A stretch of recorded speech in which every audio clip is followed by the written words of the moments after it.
Caesar snack sandwich. Today I'm going to be taking a look at Lybra Finanace. It's the stablecoin eUSD. This one here, eUSD. You can obviously come here, take a look at this. I went through the website, I clicked around a little bit, and I also read through the docs. The docs is pretty good. It's pretty easy to read. It's definitely written in simple English terms, so you can come and check it out as you please. I would suggest you to do both. I used this docs completely for the design of my flowchart, which I will use to explain it. There is a similarity if you check out the Lybra website and then the stETH website. I would suggest you to definitely look at both of them when you're considering using this, because this interest here is the interest that will distinguish what the interest rate on this interest-bearing stablecoin is. So a lot of these numbers in here on the website are hard-coded and they're just kind of typed in there as an approximate number. I would use the number that is basically here, which is the staked ETH rebase percent. Okay, so anyways, let's swing over to the flowchart and I'll explain to you how this Lybra stablecoin works. There's some interesting mechanics in there. There's a really cool feature inside which is close to the end of the flowchart. So stick around for that and let's get to it. If you would like to support the channel, I would suggest you to check out the secretsandwich.xyz. It's the Secret Sandwich NFT project. You can come here, you can mint an NFT, or you can come and check out your NFTs. Okay, so let's get back to it. Okay, so here we are on the flowchart. Dollar bill has some ETH, or WETH in this case, but like let's say he's got some WETH and he wants to take part in this. He wants to get some of this Lybra stablecoin. Okay, so it goes to the Lybra Finanace app, right? And he sends his Lybra his ETH into the Lybra protocol, and he mints up some eUSD stablecoin. Okay, this is worth $1, and this is ETH worth whatever ETH happens to be at that time.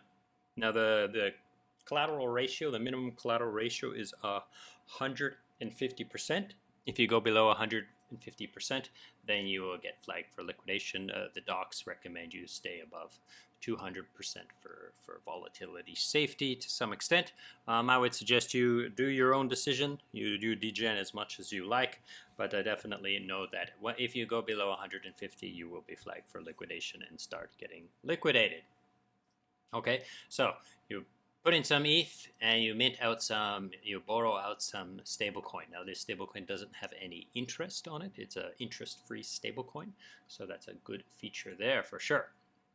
So it does say that it is an interest-bearing stablecoin. So this stablecoin has its own growth to it. So it's kind of like a savings account. So where does this interest rate come from? So the ETH that is sent to Lybra is then converted into stETH, Lido staked ETH, and that Lido staked ETH is staked and produces some yield from the staked ETH mechanisms. If you don't know how staked ETH works, I'll have to suggest you to go to another video to check that out. But basically, staked ETH has its own interest rate because it's validating the ETH blockchain. Based on the Lido website right now, it's approximately 4%, but you know, it could go up, it could go down based on validation performance, right? So let's say it's at 4% APR, and that's kind of how this interest rate comes. Okay, so the first question I had, it doesn't explicitly say this in the docs, so I'm taking a little bit of an assumption here, but I'm pretty sure it's right. And that staked ETH interest rate, because this is rebasing in every so often, and this interest rate, these token count is going up, and then that token count going up creates the opportunity to mint more eUSD and rebase it to everybody. So everyone who holds eUSD will get more eUSD in their wallet, assuming that I'm correct and that it is going to rebase. But I didn't see anything about having to claim your eUSD anywhere, so I believe it is rebasing. But double check that with the team. Like I said, it doesn't explicitly say that in the docs. Okay, so let's move over to the next character in this. Here we have Victor Crony. He has some of these LBR tokens. It's the governance token of the Lybra platform. I don't know how he's got them. He could have gotten them in many ways. There's a whole chart on the possible ways to get a token, a total allocation of these tokens. So you can farm them, you can participate in the IDO, you can be an advisor, all these kinds of things, right? So check into that yourself. So somehow Victor Crony has some of these Lybra tokens and he wants to put them to use. So he will lock them into an escrow contract. So he locks them up, and because he locks them up, the first thing he gets is governance rights. So he can govern the Lybra protocol. It's not a completely explicit what kind of exactly what governance powers it'll have, but things like treasury management or perhaps maybe other collaterals might be joined, because there was a mention of Rocket Pool in one of the diagrams. So maybe instead of only using stETH, they might consider, these voters might be able to consider adding something like Rocket Pool ETH to this mechanics, or other staked ETH providers, right? So another thing that these escrowed Lybra token people get is they get a 1.5% fee of this rebase. So as these tokens are being, as these eUSD tokens are being minted based on this interest rate here, then 1.5% of that is taken and given to the people who have escrowed this Lybra token here, and the rest is given to the stakeholders. So this 4% is reduced by 1.5% of the 4%, okay, which is a tiny amount actually, okay.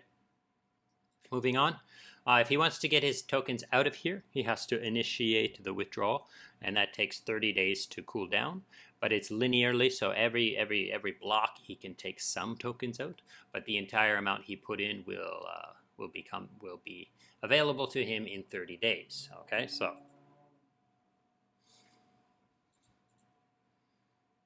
moving on, so what can these tokens, what can you do with these tokens? He can take them into DeFi, he can farm with them, he can sell them and stuff like that.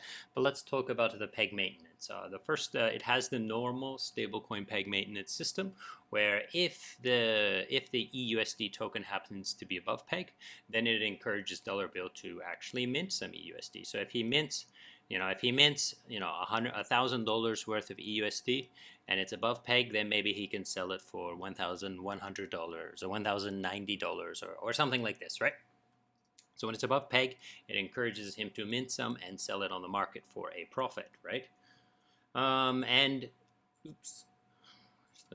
when it's below peg, it does the opposite, right? It encourages people to come buy the stablecoin and repay their debt at a cheaper. So if it's at 90 cents, then dollar bill might consider going with some other tokens like USDC or USDT or some other stablecoin and buy this eUSD token, and then pay it off, right? Pay off some of his debt. Now, keep in mind, if he sells it, right?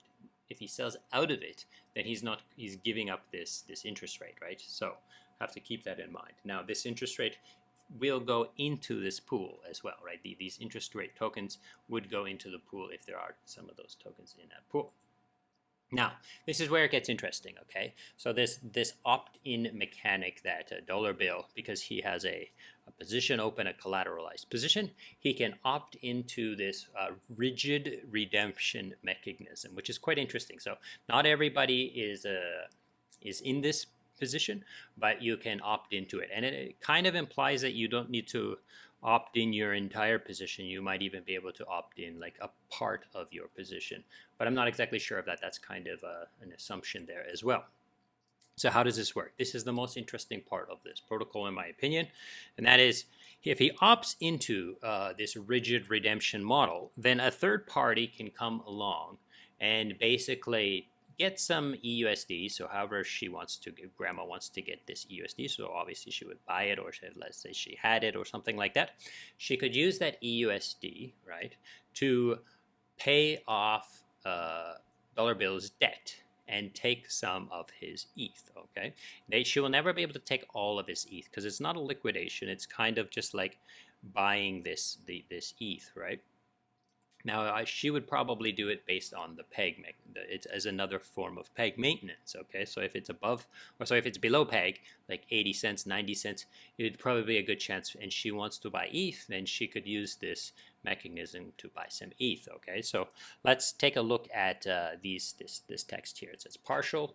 Okay, so if she pays a part of his debt, then the result is that he has a reduction in his collateral ratio because of there being a redemption fee of 0.5%.